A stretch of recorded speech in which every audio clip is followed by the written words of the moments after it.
दृश्य आपण पुण्यातून पाहतोय। पुण्यामध्ये सकल मराठा समाजाच्या जन आक्रोश मोर्चाला सुरुवात झाली आहे। आज बीड सरपंच संतोष देशमुख यांच्या हत्या प्रकरणाचा निषेध करण्यासाठी सकल मराठा समाज एकवटलाय। पुण्याच्या रस्त्यावरती सकल मराठा समाज उतरलाय आणि जन आक्रोश मोर्चाला सुरुवात झाली आहे। काही क्षणापूर्वीच लाल महालाच्या ठिकाणी या मोर्चाला सुरुवात करण्यात आली।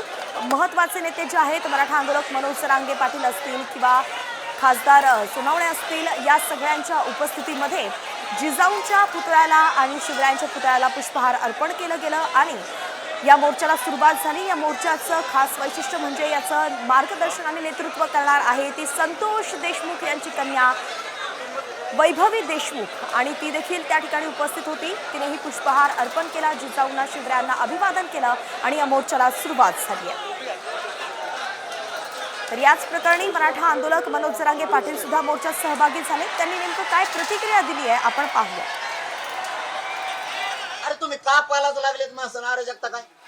आणखीन आम्ही शांतच आहे। आम्ही आणखीन सांगत होत, तीनदा सांगितलं धनंजय मुंडेला भाषणातून, तो लोकांना आवरेव म्हणून की यार धनंजय मुंडे बहुतेक असा अंदाज यायला लागला, शंका यायला लागली की फोन करून ओबीसीच्या नेत्याला उचकायला लागलाय काही ना।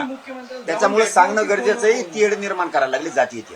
पण आम्ही त्यांच्याकडून आशा करायली, कारण मराठा समाज त्यांच्यामुळे शांत आहे की ते म्हणलेलेच एकही आरोपी याच्यात सुटू देणार नाही, त्या शब्दावर आम्ही शांत।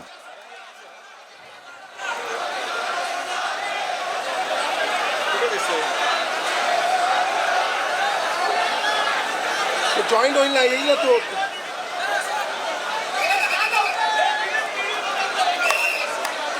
मोठा आरोपच जरांगे पाटलांनी केला आहे। धनंजय मुंडेंवरती निशाणा साधत त्यांनी सांगितलंय की मुंडे हे जातीय तेढ निर्माण करतायत, एकाच समाजाला टार्गेट करतायत आणि दुसऱ्या समाजाला ते मुद्दाम चिथावणी देण्याचा प्रयत्न करतायत। तर या सगळ्या आरोपांच्या दरम्यान आपण हा जन आक्रोश मोर्चा सध्या पाहतोय, ज्या ठिकाणी मराठा समाज एकवटला आहे। खरं तर 2 दिवसापूर्वीच परभणीमध्ये सुद्धा असंच वातावरण होतं। परभणीतही निषेध मोर्चा काढण्यात आला होता, असाच आक्रोश मोर्चा निघाला होता आणि आता परभणीनंतर थेट पुण्यामध्ये याचे लोण पसरल्याचं पाहायला मिळतोय। पुण्यामध्ये जन आक्रोश मोर्चाला सुरुवात झाली आहे। तर विरोधक जे आहेत खासदार संजय राऊत यांनी सुद्धा या प्रकरणावरून आपली प्रतिक्रिया दिलेली आहे। पाहूयात संजय राऊत नेमकं काय म्हणाले। संतोष देशमुख यांचा खुनाचा तपास हा निष्पक्ष पद्धतीने होत नाहीये। माझी अशी मागणी आहे, बीडमधलं संपूर्ण पोलीस खातं बरखास्त केलं पाहिजे।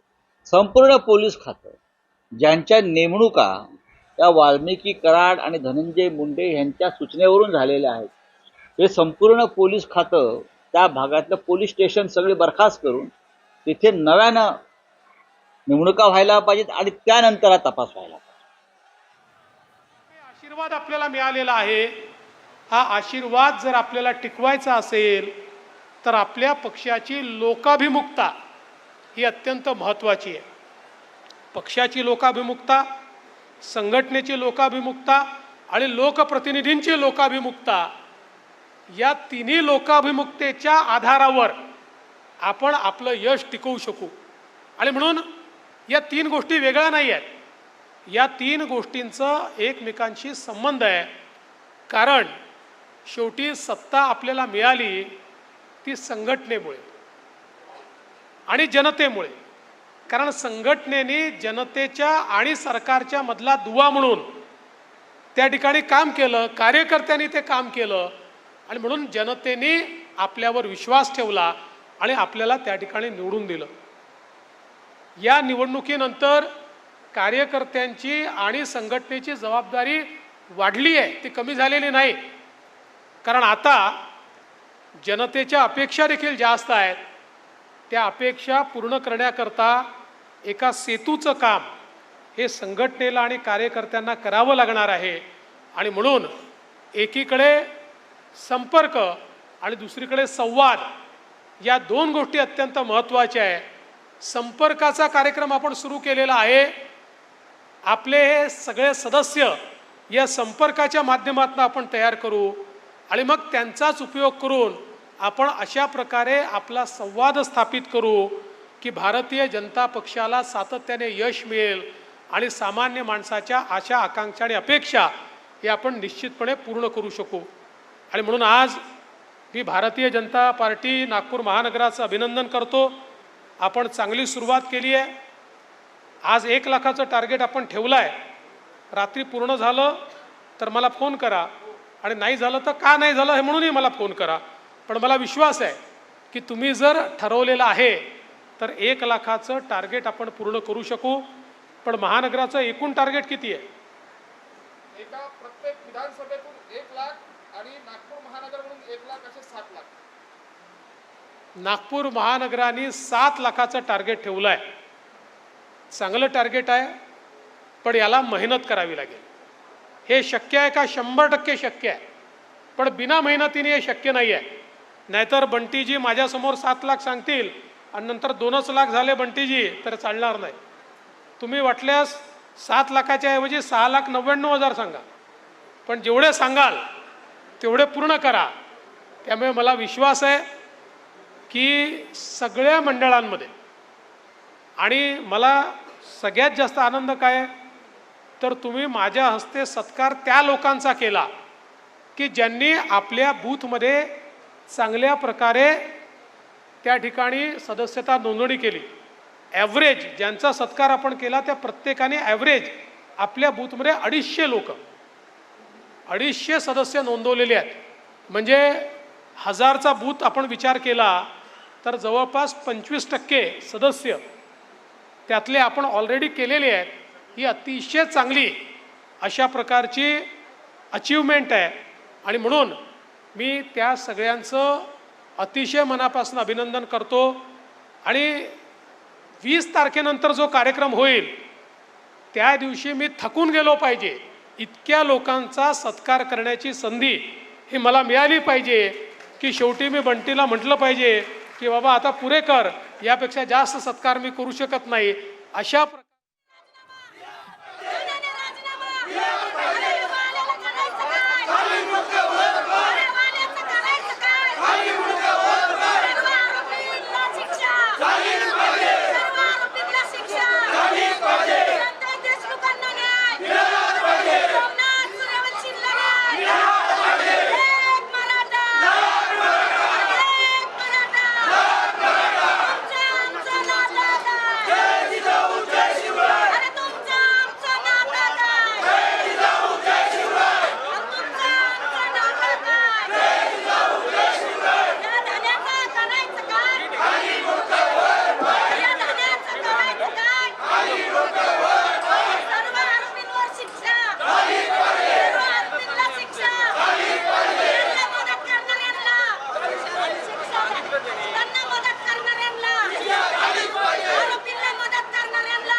तर आपल्याला फ्रेममध्ये दिसत आहे सध्या मराठा आंदोलक मनोज जरांगे पाटील सुद्धा या जन आक्रोश मोर्चामध्ये सहभागी झाले आहेत आणि त्यांनी सुद्धा यावेळी धनंजय मुंडेंवरती निशाणा साधला आहे.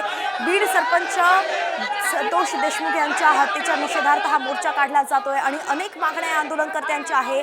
आरोपींना फाशी देण्याची मागणी केली जाते, धनंजय मुंडे यांचा राजीनामा घेण्याची मागणी केली जाते, वाल्मिक कराडवरती 302चा गुन्हा दाखल करण्याची मागणी केली जाते. शिवाय ज्यांनी आरोपींना मदत केली पळून जाण्यासाठी, शिवाय कामात दिरंगाई केली अशा सगळ्या पोलिसांना सुद्धा सह आरोपी म्हणून घोषित करायची मागणी केली जाते. अनेक मागण्यांच्या माध्यमातून मराठा समाजाचा आक्रोश आज व्यक्त होतोय आणि आपण पाहतोय पुण्याच्या रस्त्यावरती सगळा मराठा समाज एकवटला आहे. अगदी जिकडे पहा तिकडे मराठा समाज आणि भगवं वादळ आपल्याला या ठिकाणी दिसतंय. घोषणापत्राचे फलक त्यांनी हातामध्ये घेतले आहे, मागण्यांचे फलक त्यांच्या हातामध्ये आहेत आणि एकामागून एक सगळा मराठा समाज हा चालत असताना दिसतोय.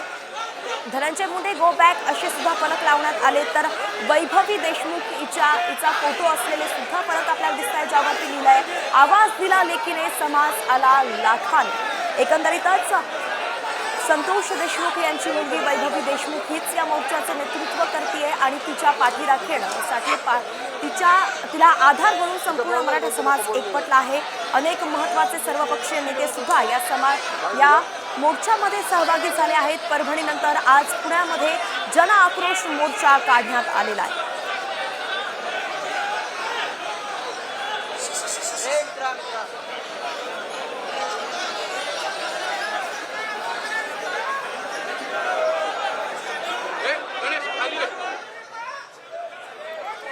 मराठा आंदोलक मनोज जरांगे पाटील यांनी या मोर्चावरून अगदी इशाराच आपण पाहतोय धनंजय मुंडे यांना दिलेला आहे. जातीय तेढ ते निर्माण करत असल्याचं बोललं जात आहे.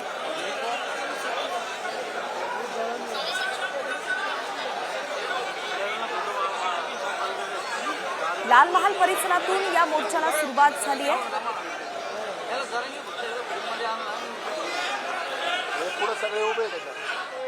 या मोर्चामध्ये सहभागी झालेले आहेत आणि मागणी करतात. काय मागणी? आमची मागणी आहे तो नराधम वाल्मिकांना फाशी मिळाली पाहिजे आणि त्याच्या जे काही सर्व आरोपींना कडक कडक शिक्षा मिळाली पाहिजे. नक्की शिक्षा मिळाली पाहिजे ही मागणी चाललंय. मागे बघितलं तर या मोर्चामध्ये ज्योती मेटे ज्या आहेत त्या काही मोर्चात सहभागी झाल्यात.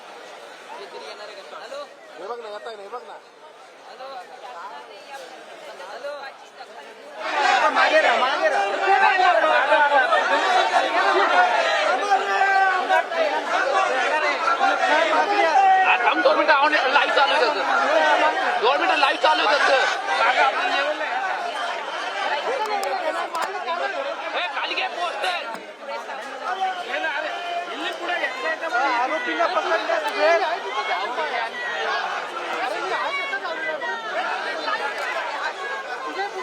या पुढची मागणी काय?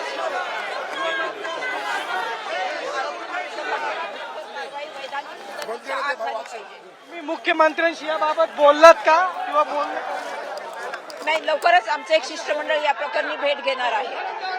पण सध्या राज्यात जातीय तेढ निर्माण करण्याचा प्रयत्न जो सुरू आहे त्याच्यासाठी काय प्रयत्न करणार? नाही, जातीय तेढ या महाराष्ट्रामध्ये निर्माण झाली नाही पाहिजे आणि याकरता सामाजिक सलोखा कायम राखण्यासाठी आम्ही सर्वतोपरी प्रयत्न करणार आहोत. धनंजय मुंडेंच्या राजीनाम्याची मागणी यामध्ये ते दोषी निष्पन्न आढळून आले तर निश्चितच राजीनामा दिला पाहिजे, परंतु ते दोषी आढळून आले पाहिजे. SIT असेल किंवा CID असेल यांनी योग्य पद्धतीने तपास केला नाही. तपास सध्या सुरू आहे आणि मला वाटतं की या यंत्रणांना तपासाला आपण पुरेसा वेळ देखील दिला पाहिजे. या पुढची मागणी काय? मुख्यमंत्र्यांनी काय करावं? यापुढची एकच मागणी असणार आहे की उर्वरित आरोपींना शोधून या सगळ्या आरोपींविरुद्ध चार्जशीट अतिशय फुलप्रूफ फाईल झाली पाहिजे. चार्जशीट दाखल करून फाशीची मागणी नाही, चार्जशीट दाखल झाली पाहिजे. याच करता आम्ही म्हणतो की चार्जशीट दाखल झाल्यानंतर त्यातील सेक्शन्स प्रमाणे ती कारवाई झाली पाहिजे. कठोरात कठोर कायदेशीर कारवाई नक्कीच झाली पाहिजे. नक्की कठोर कारवाई व्हावी अशी मागणी जी आहे ती.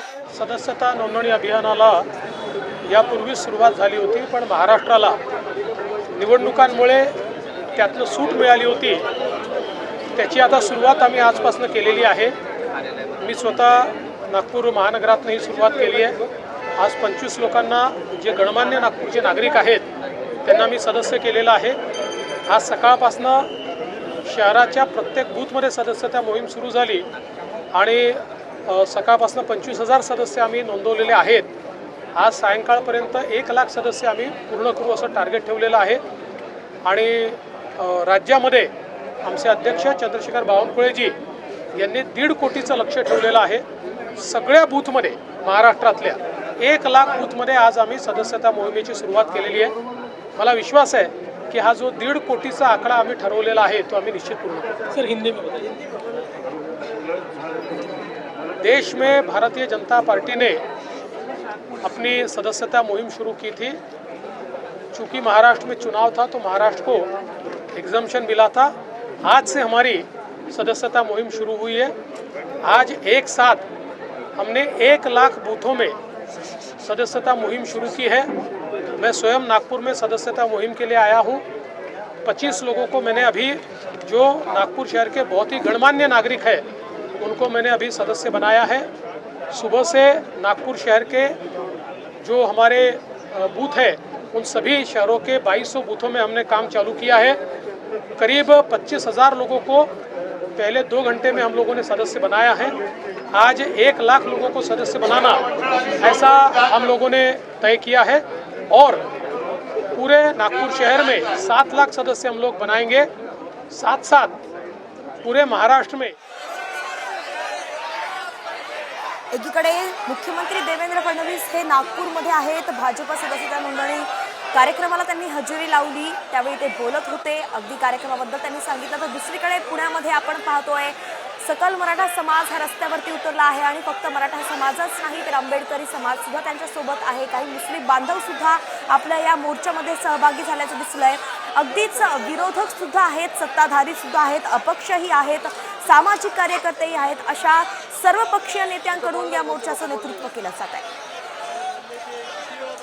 तपासाची दिरकाई केलेली आहे प्रशासनाने किंवा बीडच्या पोलीस पथकाने, त्याच्यामुळे आम्हाला आज रस्त्यावर उतरायला लागलं। वाल्मिकी कराड ज्या पद्धतीने नियोजनपूर्वक सरेंडर झालेला आहे, तो आरोपी सारखा सरेंडर नाही झालेला आहे। एखादा नेता आल्यासारखा तो सरेंडर झालेला आहे, ह्याचाच अर्थ प्रशासन त्याच्या पाठीशी आहे।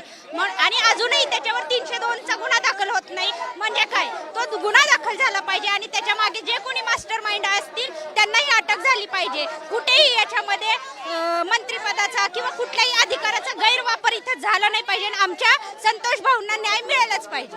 आजच्या मोर्चाच्या निमित्त जे कोण वाल्मिक कराडला पाठीशी घालत आहेत त्या सर्वांचा धनंजय मुंडे सहित राजीनामा गृहमंत्र्यांनी घ्यावा आणि या पुण्यामध्ये दखल घालावी। सर्व आरोपी पुण्यामध्ये का पकडला जात आहे? स्क्रिप्टेड प्लॅन आहे का? आरोपींना 302 कलम लागलं पाहिजे, त्यांना पाठीशी घालायचं, सुखसोयी द्यायच्या, त्यांचे काही सबूत मिटवल्या जात आहे का? नागरिकाच्या मनात शंका आहे। एक समाज कायम रस्त्यावर का उतरतो आहे? त्या समाजाला कायम रस्त्यावर का ठेवल्या जात आहे? हे सर्व ठरवून गेल्या जात आहे का? आरोपींना फाशीची शिक्षा झालीच पाहिजे। तर महिला मोर्चांचा आक्रोश आता आपण ऐकला। त्यांनी अनेक मुद्द्यांवरती आपला आक्रोश जो आहे तो बोलून दाखवलेला आहे। वाल्मिक कराड ज्या प्रकारे सरेंडर झाला, तो आरोपी सारखा सरेंडर झाला नाही, असं एका महिला मोर्चेकऱ्यांचं म्हणणं होतं। शिवाय त्यांनी कुणालाही शिक्षा करताना, आरोपी म्हणून ठरवताना मंत्रिपदाचा किंवा कुठल्याही गोष्टीचं आपण पाहतोय की इथे मंत्रिपदाचाही विचार करू नये असं त्यांनी म्हटलं आहे। एकंदरीतच धनंजय मुंडे यांच्यावरती निशाणा साधण्यात आलेला आहे। शासनानं सगळ्या आरोपींना लवकरात लवकर शिक्षा द्यावी, कडक कारवाई करावी, असंच मोर्चेकऱ्यांचं म्हणणं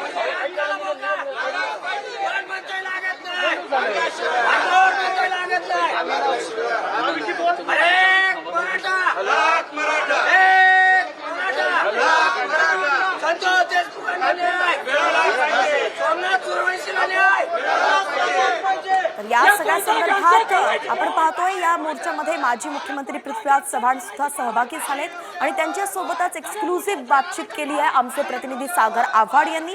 पाहूयात नेमकं पृथ्वीराज चव्हाण काय म्हणाले। आपल्यासोबत पृथ्वीराज चव्हाण आहेत आणि ते मोर्चामध्ये सहभागी होतात। तुम्ही मोर्चात सहभागी होतात, काय मागणी आहे?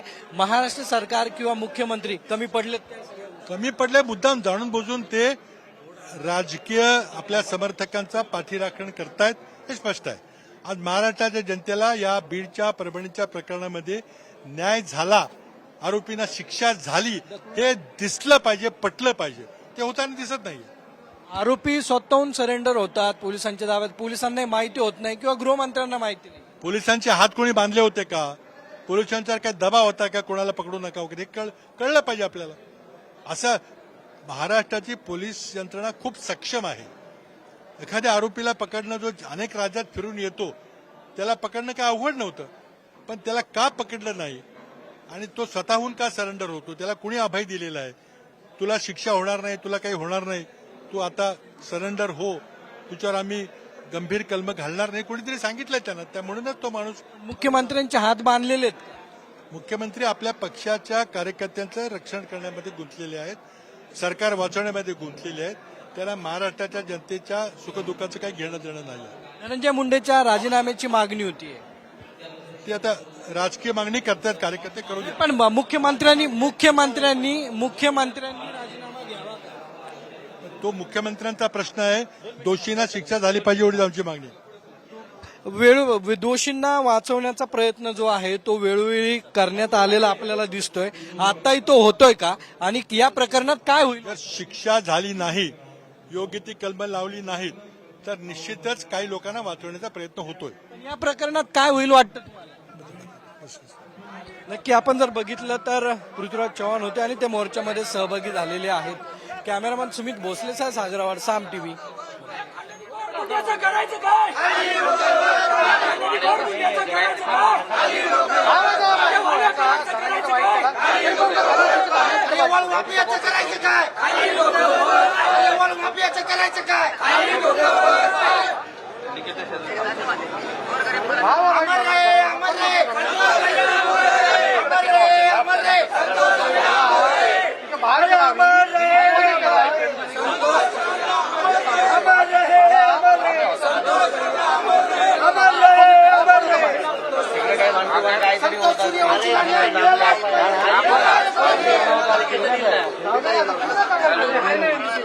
अरे निकेतन येतोपर्यंत तो मोबाईलवर करतोय. अरे विकी